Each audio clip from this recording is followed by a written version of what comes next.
வணக்கம் முருக பக்தர்களே. ஓம் சரவணபவ. ஒவ்வொரு மாதமும் வரும் சஷ்டி நாளில் ஏன் ஆயிரக்கணக்கான பக்தர்கள் விரதம் இருக்கிறார்கள் தெரியுமா? சஷ்டி விரதம் இருந்தால் வாழ்க்கையில் உண்மையிலேயே நல்ல மாற்றங்கள் வருமா? சஷ்டி இருந்தால் அகப்பையில் வரும் என்று நம் முன்னோர்கள் ஏன் கூறினார்கள்? இந்த வீடியோவில் சஷ்டி விரதத்தின் வரலாறு, எப்படி விரதம் இருக்க வேண்டும், என்ன செய்ய வேண்டும், என்ன செய்யக்கூடாது, என்ன பலன்கள் கிடைக்கும் என்பதை முழுமையாக பார்க்கலாம்.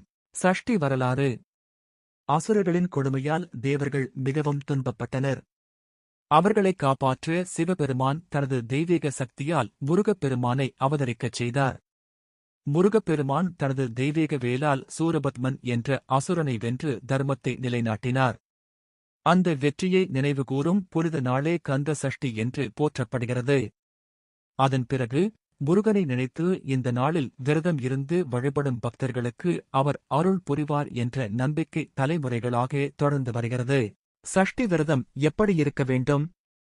அதிகாலையில் எழுந்து நீராடி சுத்தமான ஆடை அணியுங்கள்.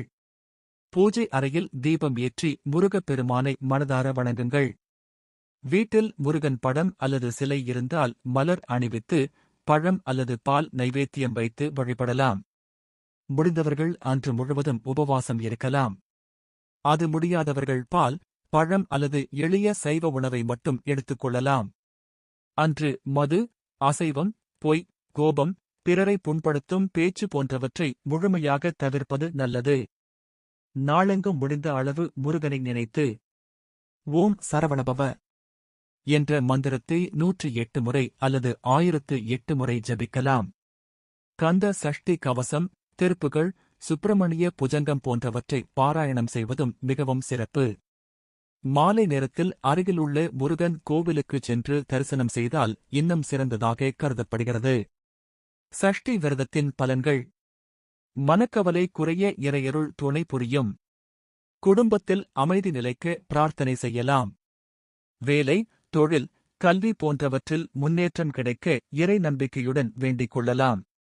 திருமணத் தடை நீங்கவும், குழந்தை பேறு வேண்டியும் பல பக்தர்கள் இந்த விரதத்தை பக்தியுடன் அனுஷ்டிக்கிறார்கள். நீண்ட நாட்களாக மனதில் இருந்த பயம், குழப்பம் குறைந்து தன்னம்பிக்கை அதிகரிக்க உதவுகிறது என்று பல பக்தர்கள் தங்கள் அனுபவத்தை பகிர்ந்துள்ளனர். முக்கியமாக முருகப்பெருமானின் மீது உள்ள பக்தி மேலும் ஆழமாகும். ஒரு முக்கியமான விஷயம். விரதம் என்பது வெறும் உணவை தவிர்ப்பது மட்டுமல்ல. தூய்மையான மனம், நல்ல எண்ணங்கள், கருணை, பொறுமை, இறைநம்பிக்கை ஆகியவற்றோடு இருப்பதே உண்மையான விரதம். உடல்நல காரணங்களால் முழு விரதம் இருக்க முடியாதவர்கள் தங்களுக்கு ஏற்ற வகையில் எளிமையாக அனுஷ்டிக்கலாம். பக்தியும் நேர்மையான மனமும்தான் முக்கியம்.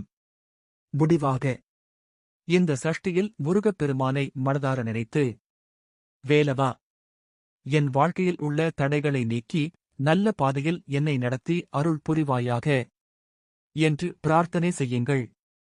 முருகப்பெருமானின் அருள் உங்கள் குடும்பத்தில் ஆரோக்கியம், அமைதி, மகிழ்ச்சி, வளம் ஆகியவற்றை நிரப்பட்டும். ஓம் சரவணபவ. வேலவேல் முருகன் திருவருள் என்றும் உங்கள் அனைவருடனும் இருப்பதாக. அன்பான முருக பக்தர்களே, சஷ்டி விரதத்தைப் பற்றி இன்னொரு முக்கியமான விஷயத்தை தெரிந்து கொள்வோம். பலர் ஒரு கேள்வி கேட்கிறார்கள். என்னால் முழு விரதம் இருக்க முடியவில்லை. அப்படியிருந்தாலும் முருகப்பெருமான் என் பிரார்த்தனையை ஏற்றுக்கொள்வாரா? இதற்கான பதில்: நிச்சயமாக ஏற்றுக்கொள்வார். முருகப்பெருமான் பார்ப்பது நாம் எவ்வளவு நேரம் பட்டினி இருந்தோம் என்பதல்ல, நம் மனதில் இருக்கும் பக்தி, நம்பிக்கை மற்றும் நேர்மையைத்தான். உடல் நல காரணங்களால் முழு விரதம் இருக்க முடியாதவர்கள் பால், பழம் அல்லது எளிய சைவ உணவை எடுத்துக்கொண்டு இறை நினைவுடன் நாளை கழிக்கலாம். அதேபோல் வயதானவர்கள், கர்ப்பிணி பெண்கள், குழந்தைகள் மற்றும் உடல் நல பிரச்சினை உள்ளவர்கள் தங்கள் உடல்நிலைக்கு ஏற்றபடி விரதத்தை அனுஷ்டிக்கலாம். சஷ்டி அன்று செய்யக்கூடிய சிறிய வழிபாடுகள். ஒரு தீபம் ஏற்றி முருகனை மனதார வணங்குங்கள். ஒரு சிவப்பு அல்லது மஞ்சள் மலரை சமர்ப்பியுங்கள்.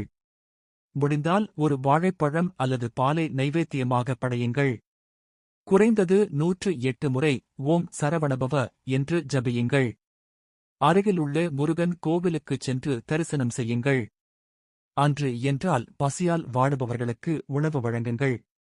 ஏழை எளியவர்களுக்கு உதவி செய்யுங்கள். இறைவனுக்கு மிகவும் பிடித்த வழிபாடுகளில் இதுவும் ஒன்றாகும். இப்போது பலருக்கும் இருக்கும் ஒரு சந்தேகத்திற்கு பதில் பார்க்கலாம். சஷ்டி விரதத்தை யார் யார் இருக்கலாம்? உண்மையில் வயது வித்தியாசம் இல்லாமல் ஆண்கள், பெண்கள், இளைஞர்கள் என யார் வேண்டுமானாலும் முருகப்பெருமானின் மீது பக்தியுடன் சஷ்டி விரதம் இருக்கலாம். ஆனால் உடல்நலக் குறைவு உள்ளவர்கள், கர்ப்பிணி பெண்கள், வயதானவர்கள், சிறிய குழந்தைகள் ஆகியோர் கட்டாயமாக முழு உபவாசம் இருக்க வேண்டிய அவசியமில்லை. அவர்களுடைய உடல்நிலைக்கு ஏற்றபடி எளிமையாக முருகனை நினைத்து வழிபடலாம். பக்தியே முதன்மை. சஷ்டி அன்று என்ன தானம் செய்யலாம் என்றால், ஏழை எளியவர்களுக்கு உணவு வழங்குங்கள். பசித்தவருக்கு ஒரு வேளை உணவு கொடுப்பது மிகப்பெரிய புண்ணியமாக கருதப்படுகிறது. மாணவர்களுக்கு நோட்டு புத்தகம், பென்சில் போன்றவற்றை வழங்கலாம். கோவிலில் மலர், எண்ணெய் அல்லது நெய் தீபத்திற்கு உதவலாம். இவை அனைத்தும் இறைவனுக்குச் செய்யும் சேவையாக கருதப்படுகின்றன. முருகப்பெருமானிடம் எப்படி வேண்டிக் கொள்ளலாம்? முருகா, எனக்கு எது நல்லதோ அதை அருள்வாயாக. என் குடும்பத்தை ஆரோக்கியமாக வைத்தருள்வாயாக. என் மனதில் இருக்கும் பயம், கவலை, குழப்பம் அனைத்தையும் நீக்கி நல்ல பாதையில் என்னை நடத்துவாயாக. இப்படி மனதார சொல்லும் பிரார்த்தனையை முருகப்பெருமான் நிச்சயம் கேட்பார் என்று பக்தர்கள் நம்புகிறார்கள். இறுதியாக, இந்த சஷ்டியில் ஒரு நல்ல முடிவை எடுங்கள். தினமும் சில நிமிடங்களாவது முருகப்பெருமானை நினைத்து ஓம் சரவணபவ என்று சொல்லுங்கள்.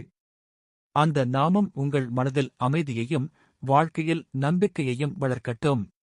முருகப்பெருமானின் திருவருள் உங்கள் இல்லத்தில் என்றும் நிலைத்திருக்கட்டும். வேல்வேல் முருகன். ஓம் சரவணபவ. நீ எடுக்கும் ஒவ்வொரு அடியிலும் என் அருள் உன்னை வழிநடத்தும். உன் மனதில் இருக்கும் பாரத்தை என்னிடம் ஒப்படைத்துவிடு. உன் கண்ணீரை நான் மகிழ்ச்சியாக மாற்றுவேன். நீ இழந்ததை நினைத்து வருந்தாதே, அதைவிட சிறந்ததை உனக்காக நான் வைத்திருக்கிறேன். இந்த வீடியோ உங்களுக்கு பயனுள்ளதாக இருந்திருந்தால் உங்கள் குடும்பத்தினருக்கும் நண்பர்களுக்கும் பகிருங்கள். முருகப்பெருமானின் அருள் அதிகமான மக்களைச் சென்றடைய இது ஒரு சிறிய சேவையாக இருக்கும்.